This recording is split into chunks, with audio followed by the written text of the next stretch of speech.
Oh, hi, I didn't see you there. I'm Rob Zaberski. You're watching the Best Practices Show.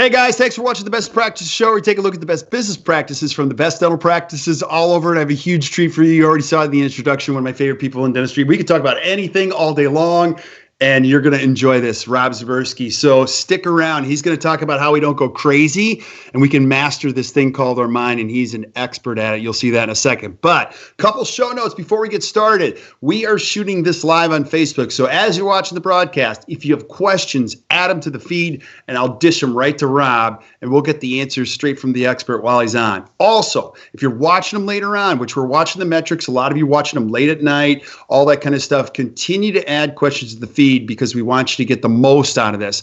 Also loving all the suggestions that you guys keep sending for shows. We're lining them up, and thank you again for all the shares. We're up over 39,000 followers, over 150,000 of you on iTunes. All I can say is thank you, and we are just having a blast today. Now, my guest today, the man, the myth, the legend. I'm just saying, if you haven't seen this guy speak, you got to have him speak. We had you speak at our Team Palooza. You and I met at the Seattle Study Club Symposium many years ago, yeah. And I think you speak way more than any of us in all these different realms, like all over the place. But before we get started, people don't know who Rob Z is. Give them a little background, who you are and what you do. Yes, I'm Rob Z, the long version, Rob Zaberski. Just spelled just like it sounds. Yeah, I'm a professional speaker, coach, and soon-to-be best-selling author with Freedom Personal Development. Yes, Yes. Yeah, we do. I fly around the country helping people learn how to be a better version of themselves. So yeah, we do all different types of personal and professional development training programs. Hopefully a lot of folks watching this have been a part of our memory training program, where we teach you how to remember things like names and faces and patient details and numbers and how to remember funny words like occlusal and other stuff that I probably can't pronounce. And let's see, what else? We do train your brain for success, attitude, goal setting, time management. My fun one I tried telling, you do that, like, what do you do? I tried this one. It didn't work real well. I unscrew thinking was one I tried going with for a while, because people can really get themselves in a lot of trouble. And oftentimes their thinking and their mindset is what does that. So that was my quippy one. I unscrew thinking, but people didn't seem to get that. So I either need to stick with it and really help them out, or just try something new. So that's or just try something, what else? Just say, yeah, like and marketing. Right. And Lori Owens is watching and she says, what shoes does he have on? So what does that mean? I don't even know what that means. Lori, bless you. I have fun footwear. Josh Austin and I have the same pair of shoes. It's kind of funny, actually. I told him he needs to put new laces in. Lori, this is for you. I'm in flip-flops today because you said you weren't wearing pants. I am wearing pants. Come on, right. Come on. This is an adult show. It's kid-friendly. It's got to be kid-friendly.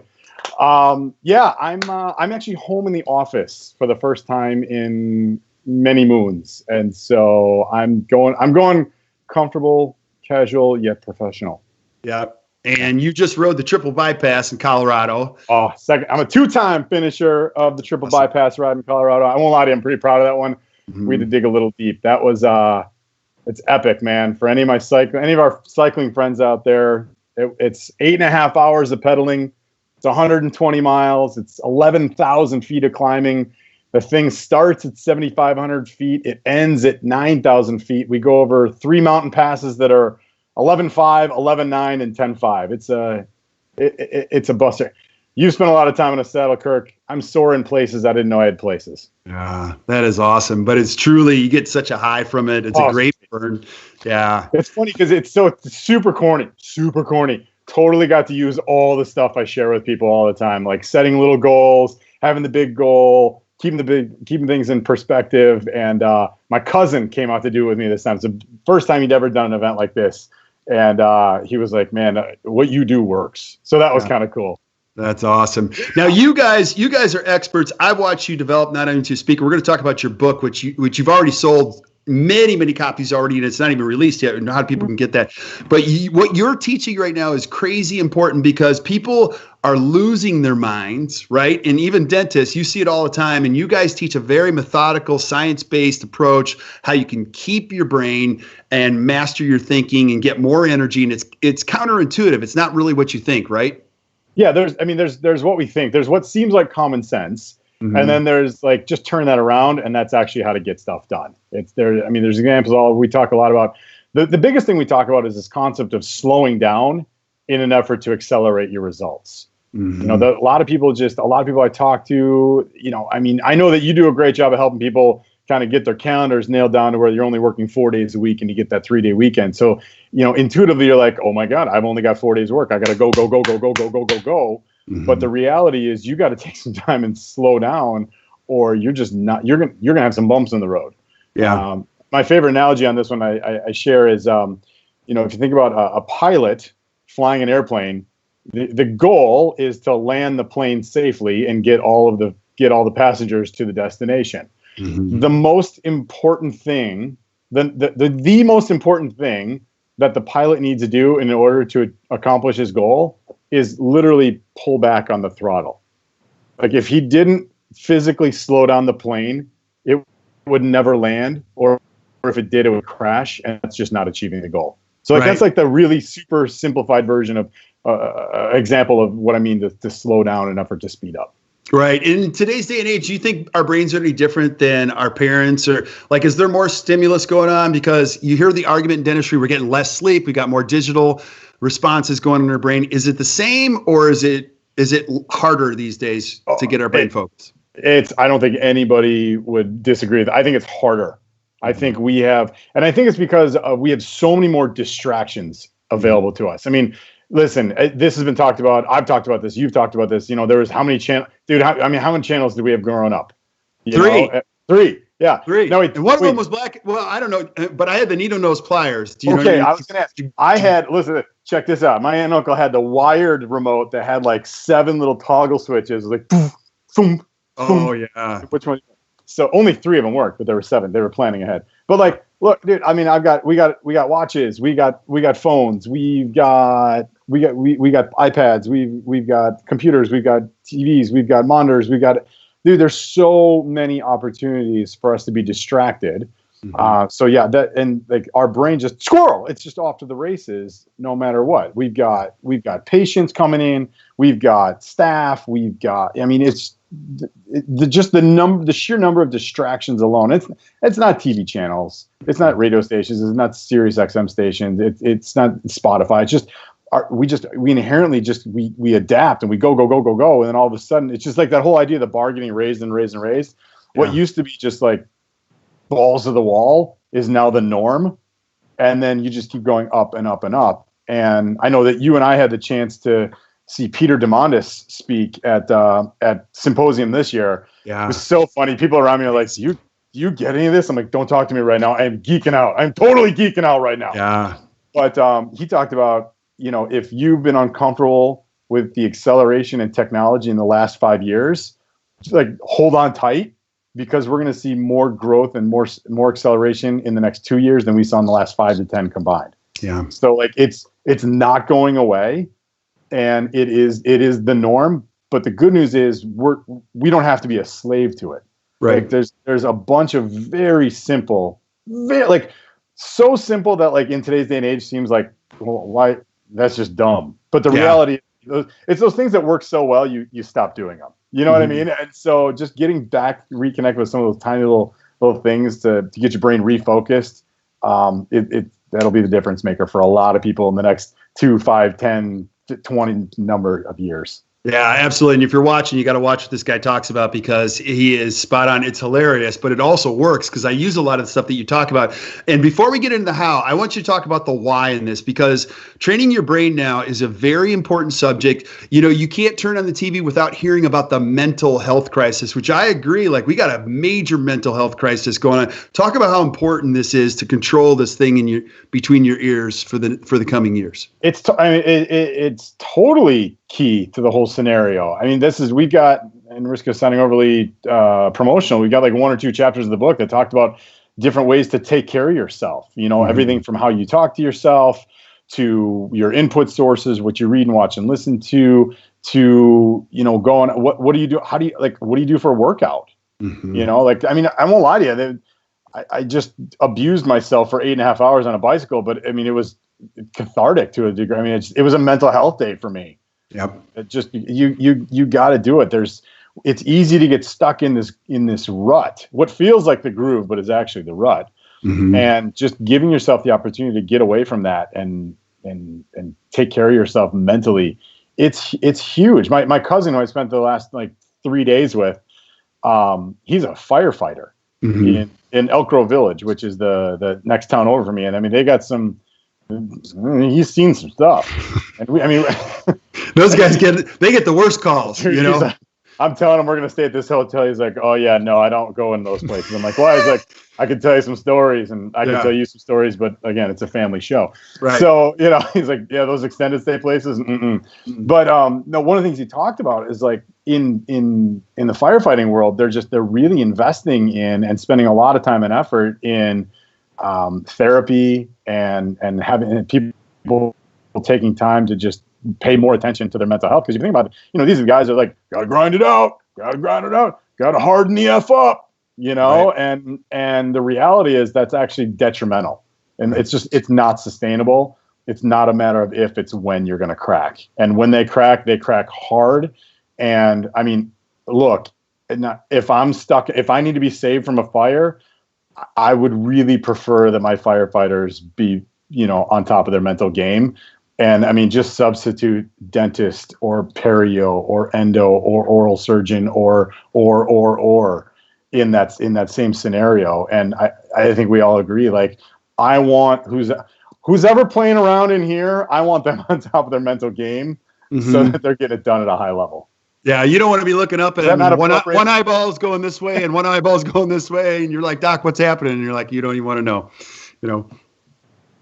So, but yeah, I mean, bottom line is, people sit there, they'll get up at 5 it's funny. People get up at 5 in the morning and they'll go work out and they'll go hit the treadmill for a half an hour, or they'll do their CrossFit, or they'll do their whatever. And then the reality is, like, you can just sit and meditate and pay attention to what you're doing in your first 5 to 7 minutes, and you're like in this space, and that is just as beneficial as sweating it out for 30 minutes. It's one of those things that, but I'm not sweating, I'm not doing anything. No, you're sweating. You're doing it right. You're sweating. Absolutely. Absolutely. Well, so give us the ground rules for this and a little background and where can we start? Because there's times I feel like I'm going crazy. So give us some background on this and then take us through it. So we're like, okay, just like self-awareness is the key. Just, okay, be kind. Like I've said this before, be kind to yourself. Like just notice where you see a gap. Right. Just for so many people, they're full throttle all the time to the point where they're not capable of taking that step back to even seeing what's going on. And unfortunately, by the time they recognize, there's probably collateral damage somewhere else, be it relationships or professional or physical fitness or health or, whatever. But just take a step back and really, are you living the life you want to be living? Are you happy? Are you doing what you want to do? Are things ringing up the way you really want them to? If not, where's the gap? Right. And then just work on those things one thing at a time. And it's little things like choosing to find the positivity, choosing to find the good. This is what we share with people all the time. It's like when you choose to see the good in a scenario, oh my God, that just shifts the perspective anywhere. And everything you do. So I mean, if that's the only thing you do is just figure out, okay, well this sucks, but it's better than the alternative, or it's better than this, or, I actually learned a lot. I got a lot out of this or that. Just that helps shift mindset so quickly. It's things that people have heard before, practicing gratitude. I know you and I talked about this at length the last time we did this program. I mean, it's not rocket science. Again, it's one of those things that it works so well, people stop doing it. Yeah, it cuts off. I've heard somebody say this. It cuts off all the emotions or all the air supply to any other emotion. So once you're experiencing gratitude, you can't experience anything else. And I've got to believe that it affects the rest of your body in a positive way, because, you know, I've seen you speak so many times. Most of our self-talk is negative, right? Yeah. For the most part. Yeah. Well, it's, yeah, whether it's verbalized or not. Yeah. A lot of it is negative. Yep. Either about ourselves or other people or whatever. Right. What's this idiot talking about this time? Yeah, totally. It happens. And so just being aware of that, it does wonders. It does wonders for it shows up in literally how you show up and what you look like. You know, you go from to you know, absolutely. Yeah. We try to teach, you know, nothing brilliant, but with fourth grade baseball, you know, and trying to tell the kids, you know, you gotta project you know, it's about leadership here in the dugout. Like, you can't go away upset. And when they start working together, it's amazing how the chemistry affects the rest of the body and the performance of the team. And it's the same thing as adults. It goes a long way. But what do we, you know, when it comes to the brain, where do we start with this? And give me some exercises that I can do, at least on a daily basis, to get refocused and re-energized. Yep. So, I mean, number one, just have a clear picture for what you want and why it's important to you. You know, this is not rocket science. Have that vision for what you're going after. Understand why you're even doing this whole shindig in the first place. You know, and so that, you know, it's the vision, it's the goals. It's funny. I had a coaching call this morning or this afternoon with a guy who he had just gotten off vacation. I'm like, how's it going? He's like, man, I'm walking around and I'm just not motivated to work. I'm like, well, that's not, I'm like, how long do you want to let that happen for you? Because you and I got some goals and you're paying me to make sure you hit them. So, and so I'm like, well, when's the last time you actually spent time like reconnecting with what's important to you? He's like, yeah, it's been a while. I'm like, let's start. So just, you know, get clear on that. Have a good routine. We talk about this thing called the power hour, and we may have discussed it last time, and it's been written about, it's been discussed, it's been called a couple different things. The short version is what you do in the first 30 to 60 minutes you're awake. It sets the tone for the rest of the day. So what you want to do is you want to structure those first 30 to 60 minutes in a way that's going to let you rack up as many wins as you possibly can. Right. Generate momentum and get your brain on that positivity track. So I'm guessing CNN and a donut is probably not a good way to start the day for the first 30. You know, to each their own. I would say no. Yeah. Yes, I would agree. Right. But I mean, but at the same time, like, it doesn't have to be, I need a 27-minute yoga routine where I'm in a 96-degree room and sweat it. No, it's like, dude, I get up 5 days a week. Part of my power hour consists of me yelling up to my wife from downstairs, honey, I made a kick-ass pot of coffee today. And like that's a win for me. Like, there's a good pot of coffee. So it's little things like that, you know, and it's starting off with the affirmations, you know. It's going to be great. Is it going to be a great day? Yeah, it's going to be a great day. Yeah. I love how you keep score a little bit, and you've taught me this. Like, even dentists, there are some dentists that we coach, and I'm like, it's a terrible month. I'm look, the month is, you know, 15 days for you. If you have 8 good, 7 bad, you're in a good place. Now let's go to 9-6, then 10-5. Do you know what I mean? Now you got a little momentum, right? It's just find little ways to give yourself momentum. It's dude. It's like, I'm sorry, it's just super relevant to me because I just got back. It's like the ride. You know, we're struggling. It's like, all right, pick out the next mile marker sign. Just get to that next mile marker sign. We don't have to be focused on getting to the top of the mountain. Just get to the next switchback. Yeah. Right. There's a little respite right there. Take advantage of that. Then sit in behind somebody for a minute. Just don't overwork it. Right. Now, I'm the least qualified to talk about the brain because my brain's crazy, but like the neuroplasticity or whatever, once you start to create these pathways, we see it in people that are collecting money at the front desk. They're like, patients won't pay here. And I'm like, no, try it. And they try it for 3 months and they're like, wow, patients will pay. Yeah. And then the front desk team member goes, I'm raising his fees too. And he doesn't even know. And I'm like, you've just created new neural pathways where you actually believe this can happen. Now there's a new normal. Tell us a little bit about, is that true? Is that not true? Yeah, your brain is a muscle. Right. Your brain is totally a muscle. It's no different than these rocking biceps right here.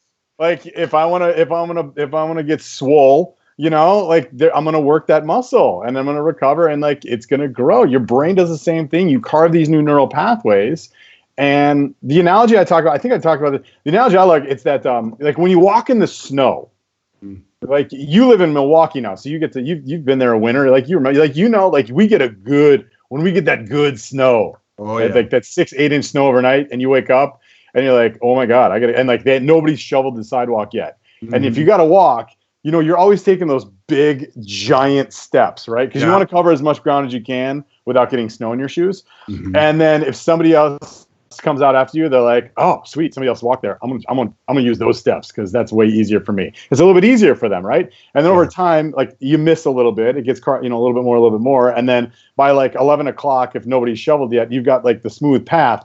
Your brain works the same way from doing these different things repetitively and turning them into habits. That carves these new neural pathways. And then just how you go about thinking about things and understanding the different parts of your brain. We're going to get a little brain. I'm going to get a little brain. Let's do it. Go there, man. Really understanding the different parts of your brain and the role that they play and how they play off of each other. That's when you can really start to get, like we talk about goals. Goals is just a huge thing ad nauseum. We talk goals. I've said it 16 times on this webcast, but like understanding like how you go about structuring that and how you talk to your brain and which part of your brain, you can actually get your goals to chase you down instead of you working your keister off to try and get them. I mean, you know that we've got these two different parts of our brain. You got the conscious brain and the subconscious. And so while this doesn't feel dentistry related, it is very much dentistry related. Yeah, I'll tell you, if you want to learn how to talk to your patients better and different types of patients, you got to know this stuff. So you've got your conscious part of your brain, which is your very linear thinking. You're very if then. It's your rational. It's your engineer brain, right? Well, it must be this because this makes sense. And then you've got this other part of your brain, the subconscious, which is like spring break. It's totally your party brain.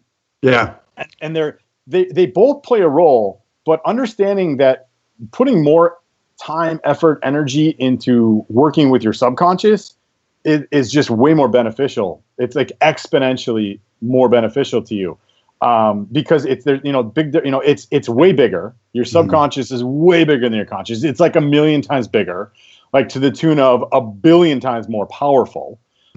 So understand, I'm going to work. It's like the 80-20 rule. Like 80% of your revenue comes from like let's work on this. It's like a reverse though. Like this 80% of your brain, it's like 80% of what gets done. It's an 80-80 rule, right?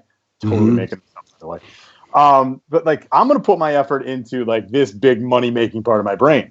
So it's way different. It's way bigger. It thinks different. It thinks in pictures, right? It doesn't think in numbers. It doesn't think in ROI. It doesn't think in KPIs. It doesn't think in page numbers. It thinks in pictures, right? And it will make you act in accordance with the pictures, even if they don't exist, which is really, it's kind of weird. But we do, I always do this demonstration or this example with like the lemon. Like, can you picture? I'll do this short, but like Kirk, picture you just cut a lemon in half. Yep. And everybody watching, picture you cut a lemon in half, and you see the juice drip down. It's a fresh lemon, right? It's kind of cold. You feel the rind in your hand, and you got that fresh, juicy lemon, and you bring it up to your mouth. You open your mouth. You take a big, giant bite of that lemon, and like right back here, you got that thing. Like some people, like my mouth is watering just talking about it. Oh yeah. Like, this is the thing. Like, there's no lemon. There's no lemon in my hand, right? But just the picture of that, my brain goes lemon, and I'm drooling, right? So you got this big, powerful part of your brain that only thinks in pictures, and then it doesn't understand no. It doesn't understand no, don't, can't, shouldn't, won't, right? So here, my favorite example, the best parenting tip ever. If any of you have kids under the age of 8, or under the age of 10, we'll use a nice round number. And if you ever tried to get them to not do something, like don't write on the wall, or don't drop that, don't run in the street, don't run in the street. Like kids up until age like 8 or 10, they have no conscious part of the brain. It's the subconscious totally run the show. So their brain doesn't understand or register no. So all they hear is drop that, write on the wall, run in the street, run in the street. How many times did I tell you to run on the street? Yeah. So like understanding how to talk, and so here's the practical application. Oh my God, I don't want to spend a lot of time with that patient. I don't want to waste my time with these paying bills. I don't want to chase people down for money. Wow. I don't want this. I don't. And like you're just programming your brain to go. I want to chase people down for money. I want to waste time with this patient. I want to live, for a lot of people, I don't want to live paycheck to paycheck. I don't want to be broke. I don't want to be stressed out. Like all their brain, all their elephant, this big part of the brain hears, hey, let's be broke. Yeah. Let's be stressed out. Right. So you're talking yourself out of a situation before you're even in it, and you're forcing yourself to lose, right? Yeah. Most people, they're not even aware of the fact. Yeah. Like I got one guy I work with. His response all the time when I say something like, you get that? He's like, no, it makes sense. No, I totally get it. Right. Well, which one? No, I get it. Well, which one? No, I can't figure out why I'm so confused. Yeah. I think I did. Absolutely. And so just paying attention to these little things, that's big. But and then that's a big difference maker for people. And then the other big difference, and then we'll keep moving, is your subconscious already knows how to do what to do. Mm-hmm. Like your subconscious knows how to ask for the money. Right. Patient leaves. Your subconscious knows how to drill. Your subconscious knows how to set the appointment.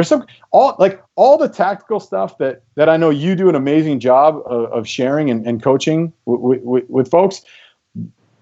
I'm sorry to tell you this, their brain already knows how to do it. Right. But what it needs a reminder of is why it's so important to do that in the first place. Right. Because nobody ever comes and goes, wow, I've never heard that before. They're like, I know that. I don't know why I don't do that. We should have done that a long time ago and all that kind of. I did get a question from our good friend Deepak. He says, some people truly believe they are optimistic problem solvers when it's obvious to everyone else they are pretty negative and they whine a lot. Is there any method or objective test where someone can get true feedback as a precursor to making real change?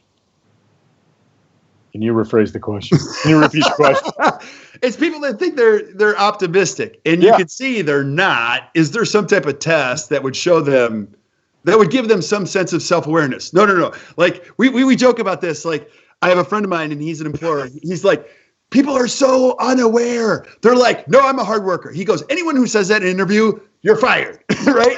Because they're trying to compensate for hard workers. Show you they're hard workers. They don't need to tell you they're hard workers, type of thing. But I guess what he's alluding to is that people are like, oh, I'm optimistic, I problem solve, and then all they do is complain all the time, and you can see that evidence all over. Yeah, one of our favorite. I snagged this one from Roger, my business partner, one of my best friends. He goes, a lot of people think they're really positive, but the only thing they're positive about is how negative they really are. And is there a test? I don't think there's a test. Just listening to them, it's pretty obvious right away. And then I always like this. I like throwing the brain scramble in there. I know I not to sound repetitive. I know we talked about this before, but I love doing this to people when they're really negative. Like, okay, cool. Hey, what's working for you right now? Anything you're grateful for? It's the old waitress. Was anything okay at this meal today for you? Just give me the nugget. And that can go one of two ways. That can either be helpful or they can go off the rails at that point and go, oh, you're one of those positivity guys, aren't you? Yeah, absolutely. And I am. Yeah. Is it working? How's that working out for you? Yeah. So Deepak, I don't know if we answered your question or not. I don't know. Deepak, I have a question about your question. So we want to meet this person. Let's get her on. Or sure. Him a group. There is a test. It's an interview between Rob and I live on Best Practice Show. What do you think of that?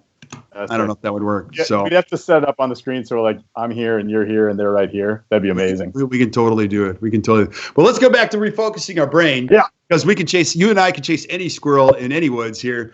But give me some more practical stuff on how to get this thing between my ears going in the right direction. Yep. So, say no. It's fun. Okay. Spoiler alert. Zero rocket science from here to the end of the interview here. Like learn to say no and learn to be cognizant of what you're working on and when you're working on it and be in charge of your own GSD committee, getting stuff done. Yeah. That's a big thing to just keep your brain refocused. Just giving it what we talk. I tell people all the time, again, going back to the goals thing, but you substitute vision or purpose or whatever for goals, and just that is it's like you ever held a magnet up to a compass and the needle all of a sudden shoots wherever the thing that. Having that stuff is it's the magnet that makes your needle go, okay, I'm on track. Let's do that now. It makes it like we relate your brain to an elephant, and it just like your elephant's going to wander around and it goes, okay. Yeah, but no is offensive. People don't want to hear no. Like I'm so afraid I'm going to disappoint. And dentists want to please people, so they don't want to say no. They say yes to seeing a patient in the evening. They say yes to taking the insurance. They say yes to employees that aren't. Sometimes they say yes, yes, yes, and it ultimately makes you miserable. How many times have you been in a situation you're like, I should have never said yes to this.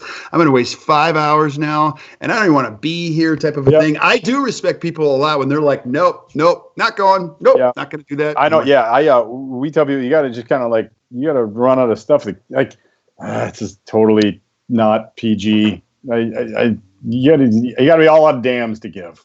Right. Yeah. You know what I mean?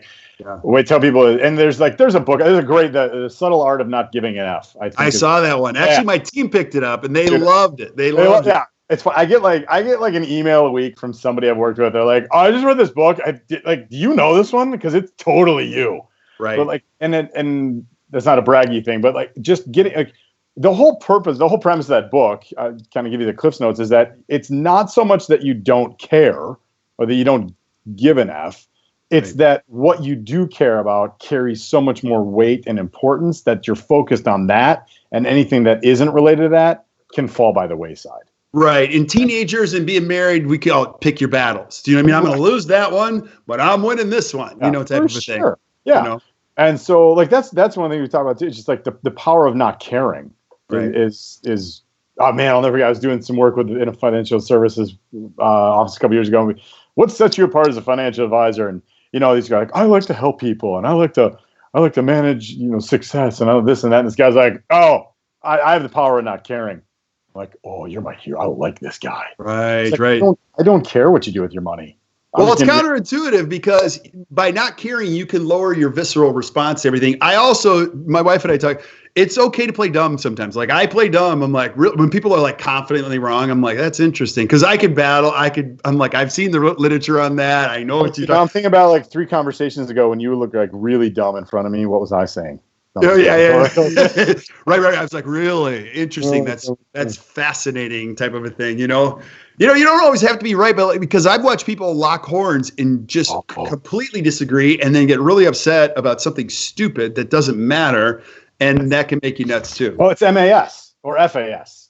Have I told you about this one? No, tell me about this one. Male answer syndrome. Why is that? Tell me. Female answer syndrome. Yeah. It's you want your desire to be right about anything or everything, or maybe share your opinion and have an answer for questions that aren't ever asked.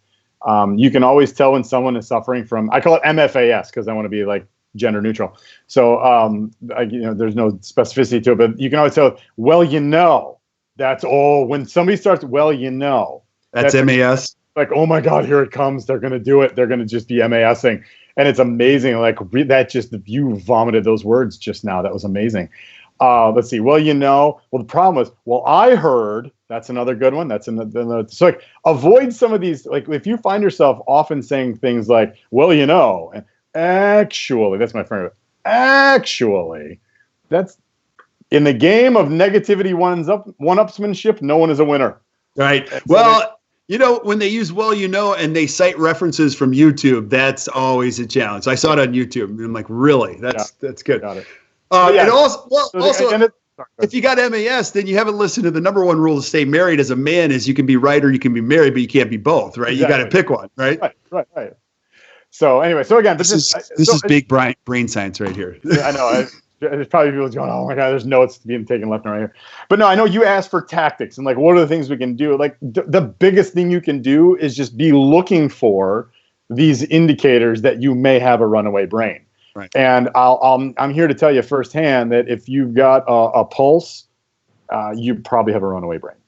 It's just inherent in all of us. You're never going to eliminate the issue. But there's absolutely things you can do to minimize it or reduce the amount of runaway that you've got going on. It makes perfect sense. And I need the therapy on this or the actual treatment plan on it. And gosh, this book, my wife and I are reading this. It's the Japanese organization book. Have you seen that one? Yeah. Let me guess. It's lost in the shuffle. No, it's somewhere in these piles of. See what I did there? No. So she does this. She calls it a great exercise. You put all your clothes in a pile. I did this. And then you pick it up and you go joy or no joy. And if you don't have any joy, you give it away. Like I had like 6 shirts left when I was done. I was like, look how simple that is. It was crazy how much I was able to give to other people and simplify my life. But more so than the closet, it was the brain. Or like the reason I get my car cleaned is not because it cleans the car. No, it cleans your brain. Right, yeah, that's another thing we talk about is just this concept of decluttering. Yeah. And when you, I mean, there's Essentialism by Greg McKeown. I'm looking up because it's on my, you got yours behind you. Mine are above me, my books. Essentialism by Greg McKeown. That's a big concept comes out of that. Just like when you declutter. One of our friends, she's a realtor and she's a very successful realtor in Wisconsin. And she talks about how every time she cleans her desk, she finds a couple grand in commissions that wasn't there when she started, because she finds a lead or a referral that just kind of got lost in the shuffle, and she'll call them up and be like, oh yeah, we were going to sell our house. Oh, we were just about to call you. She's like, it's so weird, but every time I clean my desk, I make at least $3,000. And so, yeah, but the same thing with the car. I know Roger does the same thing with his car. The closets, there's all these different ways you can declutter. And just, in gardening and green thumbing, they tell you gotta thin it out in order for your bushes to grow. You gotta kind of cut the dead stuff out. And that's really what's going on in your brain. A lot of people they let this stack up happen. We talked about we run. We go. We may or may not take enough time for mental health days. We may or may not get the workouts in that we really want to. We start shooting all over ourselves. Right. One of my favorite lines. Oh, I should do this. I should have read that. I should go shopping. I should go for a date night. And so what happens is like that just becomes this growth, and you gotta get it out of there. You gotta declutter. That's a really great thing. It's again counterintuitive. What do you mean take stuff away to go faster? What do you mean slow down to speed up? That's a perfect example of it right there. Yeah, it is a perfect example. You can get rid of the old fraternity shirt, Kirk. You're allowed to do that. Can I? All right. And one of the topics we talk about all the time on here is the sleep epidemic that's happening in dentistry. And I know you train people all over the world to try to retrain their brain, but how much is sleep playing a role in, or lack of sleep playing a role in less functioning of the brain now? Yes. Yeah. Yes. It is. Yeah. Okay. I mean, the nice thing we talk about people is a natural byproduct of proper organization, proper prioritization, proper vision, proper focus, proper purpose. The byproduct of that is better sleep. When you have your calendar mapped out, when you go into the week with a plan, even if there's a what storm that strikes on Tuesday morning, you've still got a plan you're operating from. Like you're just not stressed, and you're sleeping better. And so, yeah, I mean, this whole, sleep's overrated. I had a buddy, sleep's overrated. I sleep 4 hours a night. I'm like, all right, let me know how that works for you. A couple years later, I'm like, dude, you look exhausted all the time. It's like, I am. Got to get some sleep. You got to do it. Yeah, we had, it's tough. It was, not to get all like uber personal, like I lost my grandfather last week, and I was, sorry to hear that. Thank you. Yeah, it was kind of unexpected, and it was tough. And not to, to turn into a lesson. I spent a lot of time, we went to the hospital to, at the end there, and, Mom and I went home, and we were up chatting, and finally I'm like, Mom, I know it's hard. We got to get some sleep. Like, even if it's an hour, we got to recoup. We got to recuperate a little bit. We have major decisions that need to be made tomorrow, and we're not going to do that. We're not going to be able to do it as effectively. Like we got to absolutely. So it's just, a real life example. And I mean, you don't have to like rely on death to do that. It's just being mindful of the fact and just pulling the e-brake every now and again. It's okay. You can pull the e-brake every now and again. Absolutely. Well, I know we only get you for a short period of time, and Lori is asking, how do we get your book? So tell us a little bit about the book that's coming up. What is it called, and how can we get a copy of it? Yes. So the book is called Mastering Your Mind, Counterintuitive Strategies to Harness and Refocus Your Runaway Brain. Master your mind. Counterintuitive strategies. And is it going to be on Amazon? Where is it going to be? Yeah, it's going to be on Amazon. We're taking pre-orders now. I think it's due out sometime in October, November. So if you go to our website, which we'll get you that URL right away, we'll have you can pre-order them right away. We'll get an audio too. We got some other bonus stuff for the pre-purchases. It'll be on Amazon. It'll be on our website. We'll be we'll be making available any live events we're speaking at. Yeah, it's I'm kind of proud of it. I won't lie to you. It's my first book. Should be, buddy. You teach some great stuff, man, and it's always helpful. Every time we have you out, every time I run into a study club, even I was talking to the Gottliebs, like you were just there. They're like, he's amazing. Like, and I've seen you so many times. And I'm just saying, if you got a study club and you need something entertaining, but also incredibly worthwhile and very helpful for everybody, it doesn't even have to be dental specific. Spouses can come to these programs. It's great stuff. You got to get Rob Z out there, and he's the man. Like, so. Thank you. I'm trying to keep up with. I learned it from watching you. Okay. Stop. Well, I'm grateful for you, but thank you. I know we got to wrap up here in just a second because I actually have to run to a baseball game, and I know you got to run too. But thank you, my friend, for being on. We're going to have you back for some other topics here coming up. And I get a copy of your book when it's out. I want my own copy. You better send me a copy. I'll send you a photocopy of something. No, yeah, I'll give you. Yes. You're on the nice list. There you go. Hey, thank you so much. It was great being with you. Yeah, stick around while we say goodbye to everybody else. Don't go anywhere just yet. But thank you guys for watching. If you enjoyed today, which I hope you did, just do us a favor, hit the share button. Keep sending us suggestions that you want to see for shows with Rob and with other clinicians. We got a whole bunch lined up over the next couple of weeks. Don't miss Seattle Study Club Symposium. If you get a chance, do not want to miss that. That is just an amazing, unbelievable event. And until we see you next time, keep watching the Best Practices Show. You guys enjoy the rest of your day.